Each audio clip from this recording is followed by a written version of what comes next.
શું તમે ક્યારેય લોહીથી ખરડાયેલો રસ્તો જોયો છે?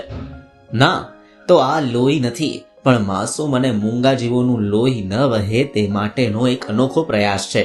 આ છે મધ્યપ્રદેશનો નેશનલ હાઈવે NH45, જે પસાર થાય છે વિરાંગના દુર્ગાવતી ટાઈગર રિઝર્વની બિલકુલ વચ્ચેથી. આ રસ્તા પર તમને ડામર નહીં પણ લાલ રંગના પટ્ટા જોવા મળશે. પણ સવાલ એ છે કે આ રોડને લાલ કેમ કરવામાં આવ્યો? કારણ કે આ જંગલ એ રક્ષિત પ્રાણીઓનું ઘર છે. અંધારામાં કે તેજ ગતિએ જતી ગાડીઓની અડફેટે આવીને અહીં અનેક મૂંગા પશુઓએ જીવ ગુમાવ્યા છે. આ લાલ રંગ એ કોઈ સામાન્ય પેઇન્ટ નથી, પણ આ ડ્રાઈવરો માટે એક સાયલન્ટ ચેતવણી છે કે આ લાલ પેચ મનોવૈજ્ઞાનિક રીતે સ્પીડ બ્રેકરનું કામ કરે છે.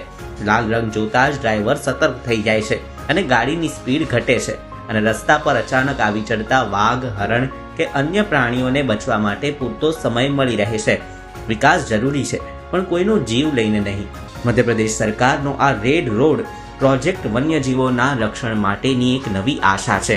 જ્યારે તમે અહીંથી પસાર થાઓ ત્યારે યાદ રાખજો, તમારી થોડી ધીમી ગતિ કોઈનો જીવ બચાવી શકે છે.